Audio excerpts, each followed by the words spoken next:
నమస్తే, welcome to Bharati's kitchen. ఈరోజు భారతీస్ కిచెన్లో పాల ముంజలు తయారు చేయబోతున్నాం. మరి పాల ముంజలకి కావాల్సిన పదార్థాలు: వరిపిండి, మైదా, పాలు, ఉప్పు, శనగపప్పు, బెల్లం, ఇలాచీలు, నూనె.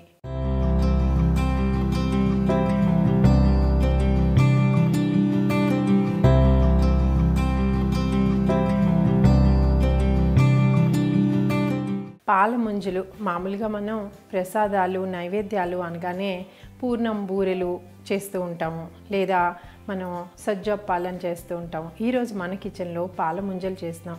పాల ముంజలు స్పెషల్ వెరైటీ ఏంటంటే, ఒకటేంటంటే దీనికి చాలా ఎఫర్ట్ తక్కువ, రెండోదేమో ఇది టేస్ట్ చాలా బాగుంటుంది, చాలా న్యూట్రిటివ్ వాల్యూస్ కూడా ఇందులో ఉన్నాయి. దీనికి కావాల్సిన పదార్థాలు మనం ముందే చెప్పుకున్నాము. శనగపప్పుని తీసుకుని ఒక 1 అవర్ లేదా హాఫ్ అన్ అవర్ ముందు నానబెట్టి దాన్ని బాయిల్ చేసి ఇలా బద్ద మెత్తబడేలాగా మనం రెడీ చేసి ఉంచుకున్నాము.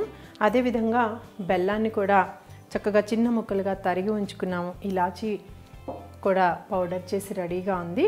ఈ పాల ముంజలకి ఫస్ట్ పాలు అన్నాం కాబట్టి పాలు తీసుకుని ఆల్మోస్ట్ 1 కప్పు వరిపిండి అయితే కనుక పాలు కొంచెం బాయిలింగ్ పెట్టి, పాలు మరీ కొంచెం చిక్కగా ఉంటే కనుక మనకి ఆ తోపు రెడీ అవ్వడానికి కొంచెం వాటర్ని మిక్స్ చేసుకున్నాం. మనం వరిపిండిని కూడా ఏదైనా మరపట్టి ఉంచుకోవడం కానీ, ఆర్గానిక్ స్టోర్ నుంచి కానీ మనం వరిపిండిని ఈజీగా మనకి అవైలబుల్ కాబట్టి మార్కెట్లో వరిపిండి మనం 1 కప్ తీసుకుని ఉన్నాము. అయితే ఈ పాల ముంజలకి ఈ పాలతోటి ఉప్పి చల్లారి పెట్టేసరికి మనకు అదే పైన తోపు ప్రిపేర్ అయిపోతుంది. అది చేద్దాం. సో పాలు ఇలా కొంచెం మరుగుతున్నప్పుడు మనం స్టవ్ని సిమ్లో పెట్టుకుని ఈ వరిపిండిని తీసుకుని కొంచెం కొంచెం వేస్తూ ఒక చిన్న స్పూన్ తోటి దీన్ని మనం కలుపుకోవాలి. దీన్ని ఉప్పడం అంటారు, ఉగ్గబెట్టడం అంటారు.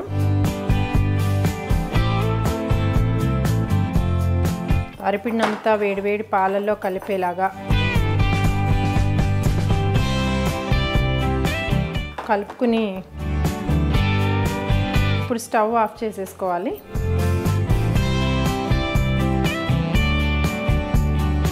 దీన్ని కొంచెం చల్లారబెట్టుకుని మనం తోపు ప్రిపేర్ చేసుకోవాలి.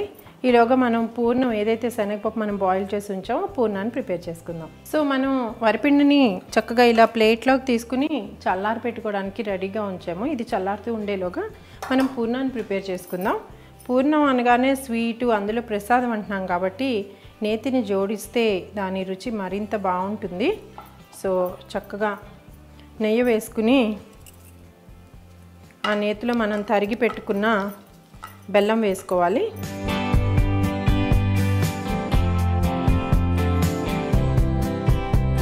ఈ బెల్లం కరగడానికి కొద్దిగా తడిసేలాగా జస్ట్ వాటర్ వేసుకుని మనం ఈ బెల్లం కరిగేలోగా ఈ శనగపిండిని మిక్సీ పట్టి, అంటే మరీ మెత్తగా కాకుండా కొంచెం బద్ద కనపడేలాగా మనకి 1-2 సార్లు తిప్పి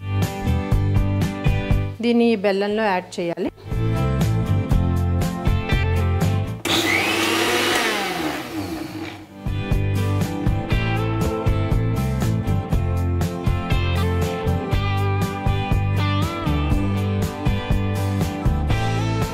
సో 1 కప్పు బెల్లానికి 1 కప్పు మనం శనగపప్పుని ఉడకపెట్టి దాన్ని ఒక్కసారి మిక్సీ పట్టి మనం ఇలా కొంచెం బద్దలుగా కనిపించేలాగా మన పూర్ణంలో ఇందులో యాడ్ చేసాం. అదేవిధంగా ఒక చిటికెడు ఇలాచీ పొడి కూడా మనం ఈ స్వీట్లో యాడ్ చేసాం. సో దీన్ని పూర్ణం గట్టి పడేదాకా ఉడికించుకుని దగ్గర పడిన తర్వాత మనం ఈ తోపులో ఆ పూర్ణాన్ని పెట్టుకోవాలి. సో చూస్తున్నారు కదా వ్యూవర్స్, ఈ పూర్ణంలో ఇంకొంచెం తేమ ఉంది, అది కూడా మనకి ఆవిరైపోయి పూర్ణం కొంచెం మరింత గట్టి పడితే మనకి చేతిలోకి తీసుకోగానే ఇది ఉండవ్వాలి. సో ఇంకొక 10 మినిట్స్ దీన్ని మనం ఇలాగే దగ్గర పడేదాకా కలుపుకోవాలి. వ్యూవర్స్, మన పూర్ణం ప్రిపేర్ అయిపోయింది.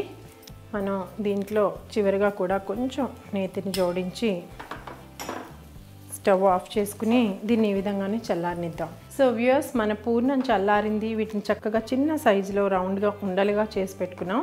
వరిపిండిని ఎప్పుడైతే ఉప్పుతామో దాన్ని చేతితోటి చాలా చక్కగా మెత్తగా దాన్ని అదుముకుని వాటిని ఇలా చిన్న చిన్న దొన్నెల్లాగా మనం చేసుకున్నట్లయితే మన పూర్ణాన్ని ఇందులో పెట్టుకుని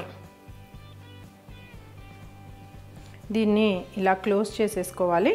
కొంచెం నూనె చేతిని తీసుకుంటే కనుక మనకి నున్నగా వస్తాయి. అదేవిధంగా వరిపిండిలో కొంచెం పెళుసు స్వభావం ఉంటుంది. అందుకని ఉప్పేటప్పుడు ఎవరైనా ఫస్ట్ టైం ఇది చేస్తుంటే వరిపిండిలో కొద్దిగా ఒక స్పూన్ మైదాపిండి కనుక కలుపుకుని మనం ఇది ఉప్పుకుంటే కనుక ఆ మైదాపిండిలో ఉండే ఆ సాగే గుణం ఉంటుంది కాబట్టి మనకి ఈజీగా ఈ ఉండ చేసుకోవడానికి ఉసులుగా ఉంటుంది. అదేవిధంగా చాలామంది హెల్త్ కాన్షియస్ తోటి ఒక్కొక్కసారి మనం స్వీటుని అవాయిడ్ చేద్దాం, ప్రసాదం అయినా సరే ఏమైనా ఆల్టర్నేషన్ ఉందా అని ఆలోచిస్తూ ఉంటారు కదా. వాళ్ళ కోసం ఇంట్రెస్టింగ్గా వ్యూయర్స్ నేను ఖర్జూరపు ముక్కలు కోసి ఉంచాను. సో ఇలా మనం బేస్ తయారు చేసుకున్నప్పుడు ఇందులో మనం దీని పొట్ట నిండా ఖర్జూరం ముక్కలు వేసి దీన్ని మనం ఉండగా చుట్టి దీన్ని వేయిస్తే స్వీట్కి ప్రత్యామ్నాయంగా మనం డ్రై ఫ్రూట్ తోటి కూడా ఈ లడ్డూని మనం ఇలా చుట్టుకుని బూరెలాగా వేసేసుకోవచ్చు.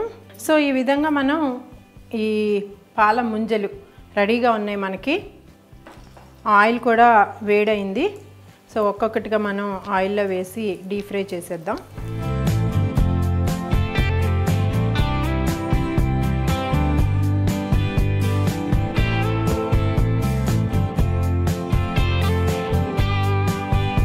సో వ్యూయర్స్ మనకు ఆల్రెడీ పూర్ణం అనేది పూర్తిగా ప్రిపేర్ అయి ఉంటుంది. మనం వరిపిండి ఉప్పుకునే ఉంటాం కాబట్టి ఇది రెండు కలిపి వేసినప్పుడు మనకి ఎంతో టైం పట్టదు. ఇలా గోల్డెన్ బ్రౌన్ రాగానే మనం తీసేసుకోవచ్చు. అదేవిధంగా మనకి బూరెలు అయితే కనుక దానికి తోపు ఒక రోజు ముందు దోసపిండిలాగా ప్రిపేర్ చేసుకోవడం అనే పని ఉంటుంది. నెక్స్ట్ లేదా దాంట్లో శనగపిండి, వరిపిండి, తర్వాత మినప్పిండి లేదా మన మైదా ఇట్లా 2-3 రకాల పిండిల్ని కలిపి కూడా తోపు తయారు చేస్తారు. తయారు చేసినప్పుడు ఒక్కొక్కసారి ఆ లోపల ఉండే పూర్ణం చీదే అవకాశం ఉంటుంది. బట్ మనం ఇలా వరిపిండి ఉప్పి చేసుకున్నప్పుడు ఇది అసలు అలా క్లీన్గా మనకి నీట్గా వస్తుంది. ఫస్ట్ టైం చేసినప్పుడు కూడా మనం ఎంతో ఎక్స్పర్ట్స్ కింద వీటిని ప్రిపేర్ చేసేసుకోవచ్చు. సో వ్యూయర్స్ ఇవ్వండి మన వేడి వేడి పాల ముంజలు. అలాగే మనం షుగర్లెస్ వాళ్ళు షుగరు అవాయిడ్ చేద్దాం అనుకునే వాళ్ళ కోసం కూడా మనం ఖర్జూరంతో కూడా ప్రిపేర్ చేసాము. మరి నెక్స్ట్ ఎపిసోడ్లో మరో యమ్మీ వంటకంతో మళ్ళీ మీ ముందు ఉంటాను. అంతవరకు సెలవు, నమస్తే.